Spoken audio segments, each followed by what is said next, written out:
Hi, second graders. Today for math, we are going to be doing 3 activities together. There's not an extra math activity for you to do, so it's just this. And you can do the whole thing just using mental math and kind of following along with me, or if you want to participate, just grab a piece of paper and a pencil. Just any scrap paper is fine. We're going to be starting out by counting coins together. And then after that, we're going to be writing some numbers in 3 different ways using what we know about place value.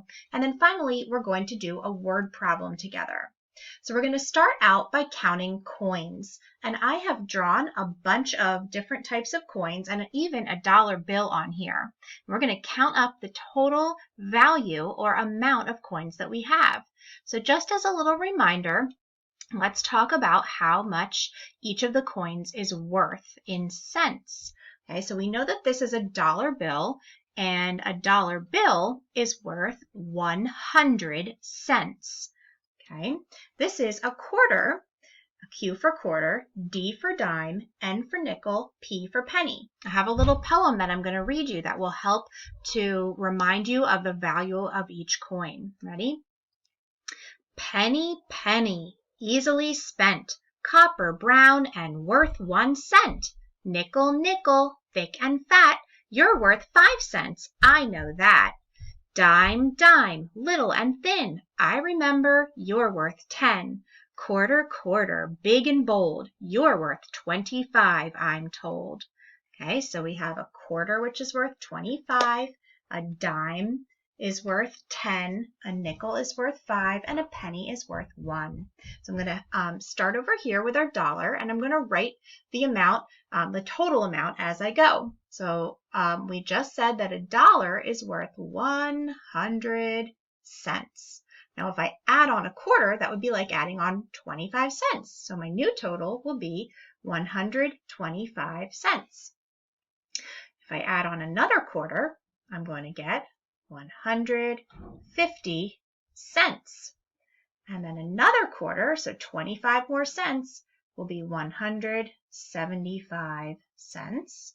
Now I'm switching over to dimes, so I'm going to think what's 175 plus 10 more? And I would get 185 cents. Switching over to nickels, 185 plus 5 gives me 190.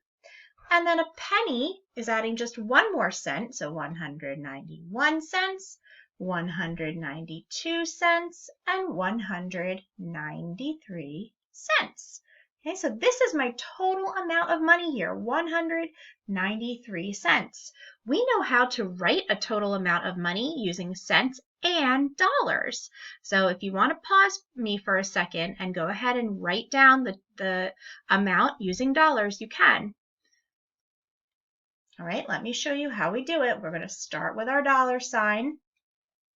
And here in the number 193 cents, we know that that 100 cents is the same as $1. So I can put my $1 here, my decimal point to separate my dollars and cents, and I have 93 cents. Okay, so we can say it like 193 cents, or we can say $1.93. All right, good job, guys.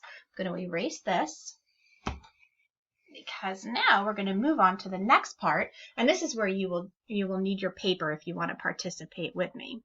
So I'm going to pull up some math problems here, scoot myself down. All right, we're going to be doing this little math review.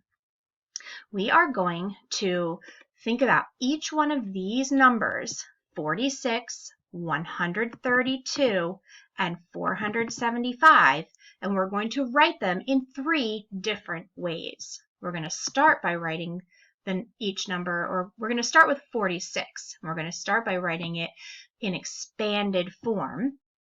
Then we're going to write it in word form. And then we're going to draw a quick picture, which is using hundreds, tens, and ones. So for all of these things, we're going to be using our knowledge of place value. All right, so we're going to start with the number 46. And we're going to write it in expanded form. We're going to do this whole number together, and then if you wanted to pause and do the other two by yourselves, and then I can you can check your work right along with me. But let's do the first one together just to refresh our memories.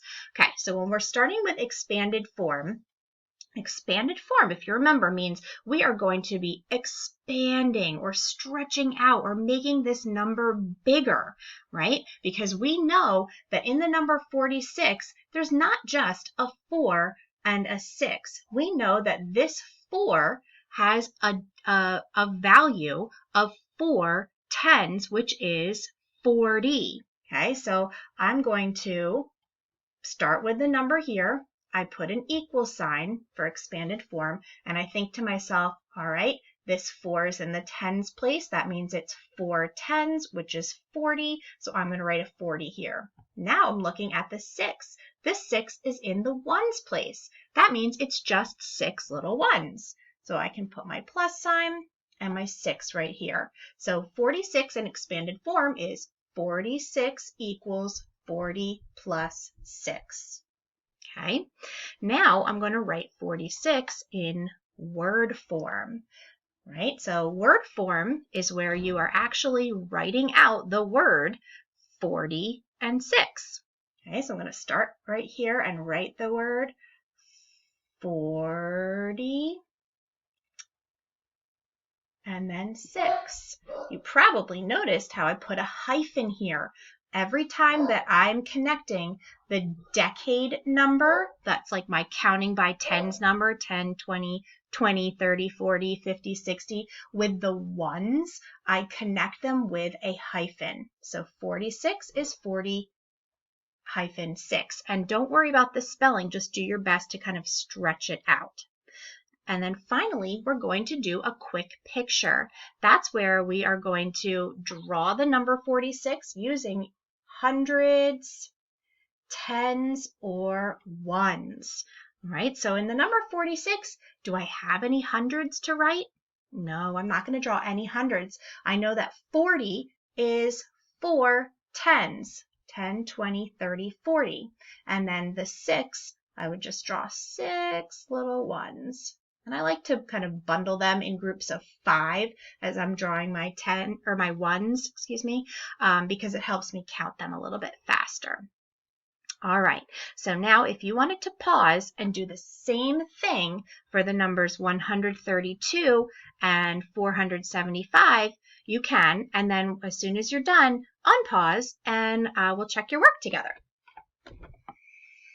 Okay, so the number 132 in expanded form looks like this. 132 equals, I look over here, that 1 is in the hundreds place, so I'm going to write 100. And then that 3 is in the tens place. It stands for 3 tens, which is 30. And then that 2 is in the ones place. It just stands for 2 ones, which is just 2. So my number in expanded form is 132 equals 100 plus 30 plus 2. Now I'm going to write it in word form. When I hear myself say it, 132, it seems kind of long, so I want to make sure I have enough space.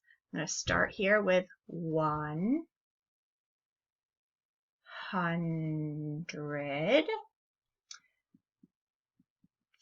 30 hyphen 2. Remember, I connect my decade number with those ones with a hyphen. 132. And then finally, a quick picture. Remember, I'm doing hundreds, tens, or ones. I do have 1 in the hundreds place, so I'm going to draw 1 hundreds box. And then I have 3 tens, 1, 2, 3, and just 2 little ones, 132. All right? Good job, guys. Let's do this again for the number 475. Okay, so 475 equals, looking in the hundreds place, I have 4 hundreds. I have 7 tens, which is 70, and I have 5 ones. Okay, word form would be 4 175.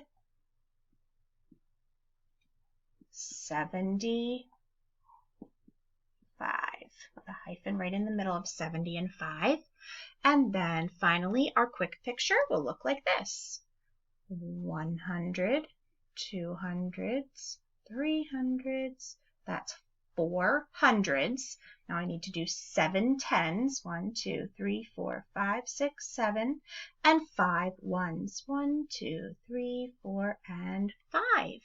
All right, guys, good job. We're going to now do a word problem together. Here's the word problem. I'm going to read it to you.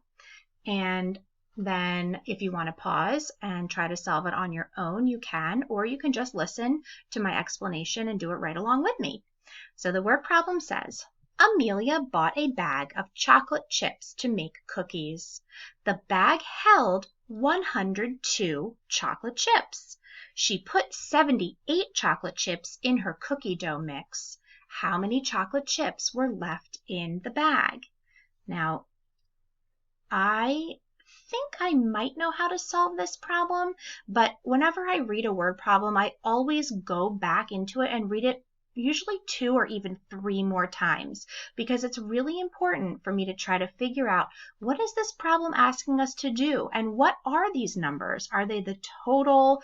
Are they add-ins? Is this a compare problem? Am I going to make a math mountain? I really need to understand it. So let me read it again. Amelia bought a bag of chocolate chips to make cookies. The bag held 102 chocolate chips. I'm going to highlight that. She put 78 chocolate chips in her cookie dough mix. How many chocolate chips were left in the bag? Okay, so as I read that again, I started understanding that she began with 102 chocolate chips.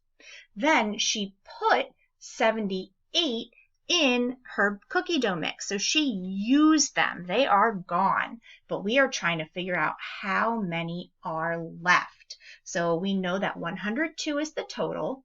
78 is one add-in. It's how many she's already used. And we're going to find out the other add-in, the other part, or how many are still left. Okay, so when I put my symbols in here, in my math mountain, I can see that in order to solve for that missing add-in, it would make the most sense to start with 102 and subtract 78, and I will get my answer. So I'm going to line up my problem here.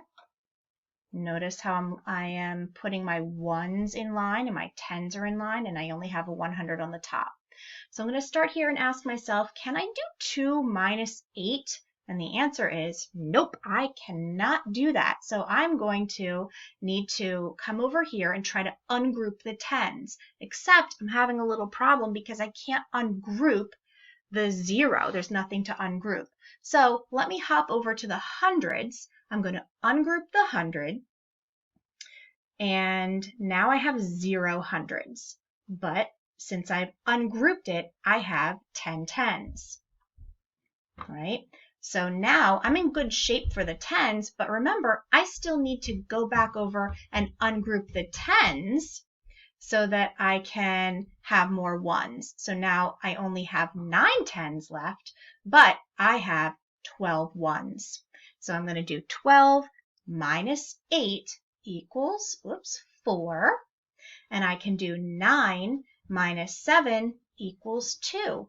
And and 0 minus 0 is 0. So my answer of how many Amelia has left is 24. And you could check your work to make sure that it's correct by adding up those 2 add-ins and seeing if you get 102. I'm going to let you do that on your own.